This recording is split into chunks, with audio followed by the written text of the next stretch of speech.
I hate to sound repetitious because we've been talking about this all week, but there are so many things I still want to pursue because he's so much fun to talk to. Are you happier now since you went away and you found yourself? Because Bobby took a sabbatical of almost a year. We've been talking about it. Yeah, well, it's a question of happier, right? Some people say, "Are you happy now?" And I don't Happier? think. Yeah, happier. I definitely am. No question about that. I feel good. I feel now that whatever I'm doing, I know why I want to do it. I know how to go about doing it, so it makes me feel good.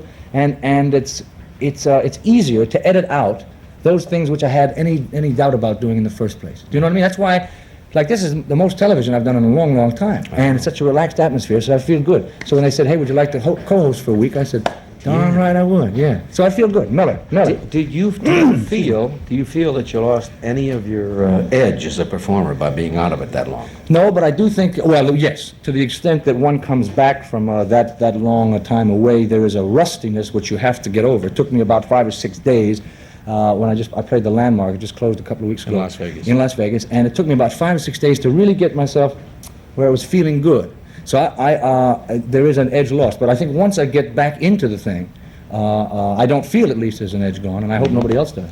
That song you sang a moment ago, you wrote that song, didn't you? Yes. Mm-hmm. City Life, it's called. It's just kind of a fun bit of reflection on the way things were when I was a kid. Little things like... Would you mind reciting some of the lyric for me? I didn't know you wanted to do that. I was just going to do it now. I couldn't... no, it's hard to distinguish... With the band, I couldn't pick up on the Yeah, well, the strings are awfully loud. Your string sections.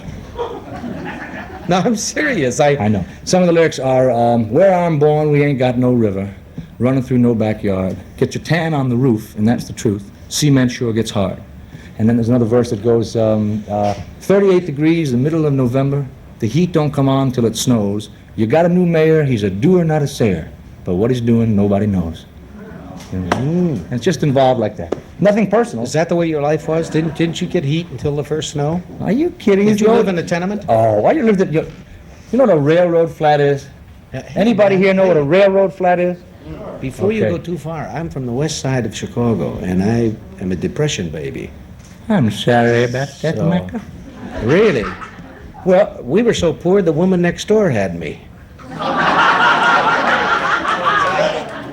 And that's poor. That's even poorer My than being family made in couldn't Japan. afford it. No, I'm kidding a little bit, but we were so poor, we didn't know, we would like to have been poor.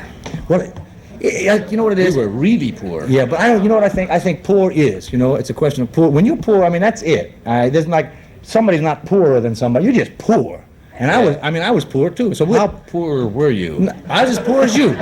And you're as poor as me, and we got to get rid of poverty. If you lived in a tenement, you were poor. Well, I tell you, I was told now, not that it matters much because when you're the age I'm referring to, it doesn't, you don't know about it, but I was told that I slept in a cardboard box and I also slept in the bottom drawer of a dresser because there wasn't a crib or a carriage. So, I mean, you don't know. Yeah. Somebody's got to tell you that. But when they tell it to you, that's when you get the impression of how poor you were. Your mother says to your friends or your relatives, and they say, "You were poor. You slept in the bottom drawer of a dresser." I could sleep there now if it was a big enough dresser.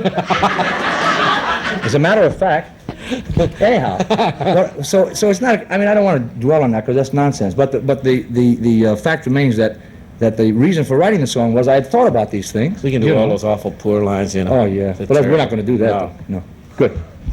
We were so poor they knocked down a building next to us to build a tenement. No. Or we were so poor that... I already used the best joke. Oh, okay. Oh, but you'll have to tell me when. I was rich. Were you rich, Joe? Well, then you can hang around us. Just was rich, that's all. How rich were you? Come on, Joe. Were you? Very rich. That's Joe Harnell talking about. Yeah. I didn't know you were rich. He doesn't play like he's rich. He plays like he really was poor. That's a compliment. You're darn right That's it is. He knows I meant that. Bobby, this I've been wanting to say to you all week, and we're good enough friends that I know I can say it. Oh, it's going to be one of those, huh? No, but one of those setup lines. We're No, good no. enough friends that you can take this. Well, And it's the end of a beautiful friendship, folks. You're watching it right here. I want to talk about your old image because it's, before I knew Bobby Darin, from just having seen you on television shows, I thought, boy, what a cocky guy. That's what you thought, huh? Yeah. Hey, wait a minute. No, wait. Come here, I'll knock down your nose. What is that? Now what I want to know is, I'm serious, was that you? Or was that an image that you had created? In all fairness, it couldn't have been anybody else. It had to be me, okay? It had to be me. No, sir. No, seriously. All Was right. that something that you... That was something I really did to cover up a slew of insecurities That's that what I'm I getting personally at. had. That's what okay? I'm getting at, okay? For example, I was I like to think myself, very popular while I was in high school. I went to the Bronx High School of Science in New York City, and I was an 81 index student. What does that mean? 81 average. I see. That was my average. That's good. That's not excellent, but it's good. Wait a second. The rest of the school was 99.6. That's bad. It doesn't sound like that bad. That's good. That's bad. The 81 index at the Bronx High School of Science, supposedly, in most other schools in the city, or in the country for that matter, Would be an average. was the equivalent. The 81 would be the equivalent of a 95. I see. The demands and the pressures were Oh, I quite see. severe. I see. Okay, to say the least.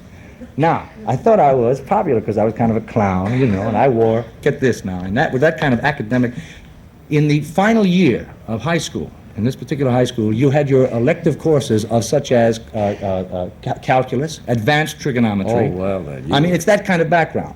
All right. Prep school would be today, Right. Murder. And plus super intellectual challenge and contest going on all the time. I walk into the school from the southeast Bronx with a 14 peg in my pants, saddle stitching, and pistol pockets yet. On the tushy, remember tushy? Yeah, that's where I was.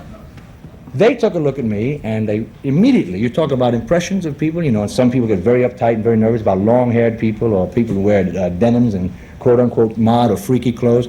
In those days, when I walked into that high school with those things on, they just like to froze me out right on the spot. How did you get there in the first place? I took a subway to 125th No. Street.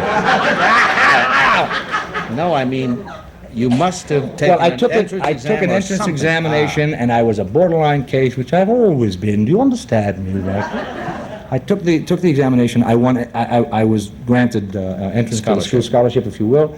And well, no, not really scholarship. I was given a poverty scholarship at the end of my tenure at the Bronx High School of Science. I'm happy to say.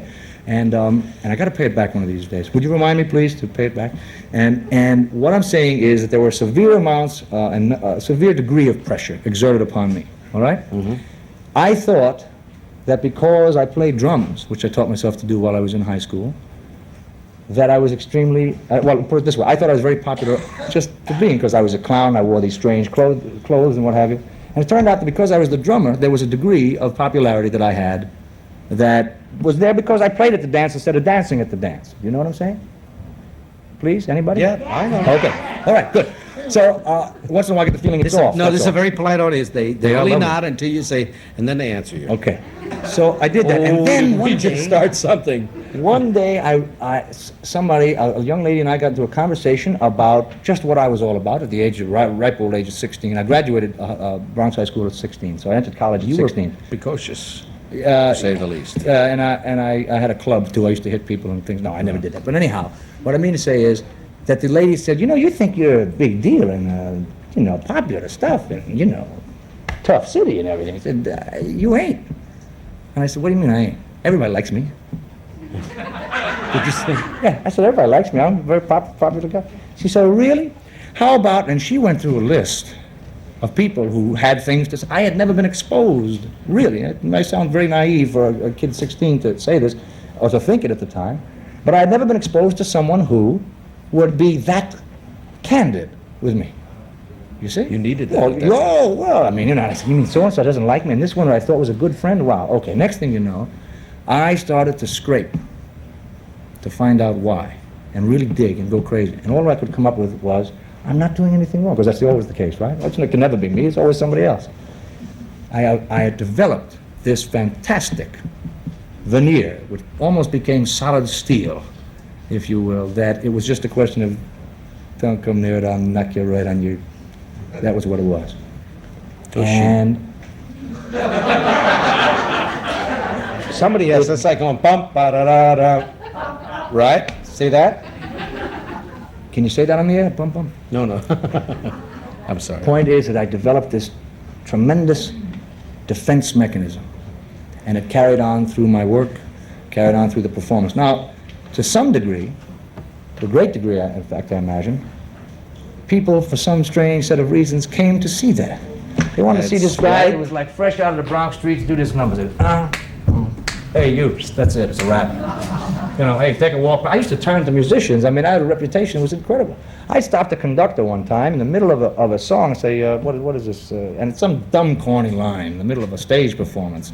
Like, you know, try that kind of conducting on a bus. I mean, on a train. It's terrible things. Now, all I can say is that I'm not copying for them. I'm merely saying that I went through that thing thinking that that was of the essence. And there were not that many people around who could convince me otherwise. So that they were kind of riding along with it. It felt good to them too because the bread was coming in. Nobody was paying me less for how much of a I was becoming. Do you see what I'm saying? Mm-hmm. Until one day, as I say, a couple of 3, maybe 4 or 5 years ago, it started to really take hold. The whole thing was just out of proportion. And as I said the other day, a couple of years ago, I just said, hey, I got to find out what this whole thing is about. And now people don't like me, but it's all right, because there are things about everybody that are unlikable, so that's fine.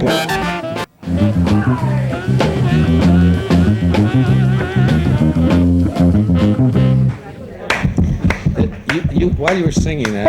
Hold on. Bobby? I'll be through an hour. Bobby? Oh, that's it.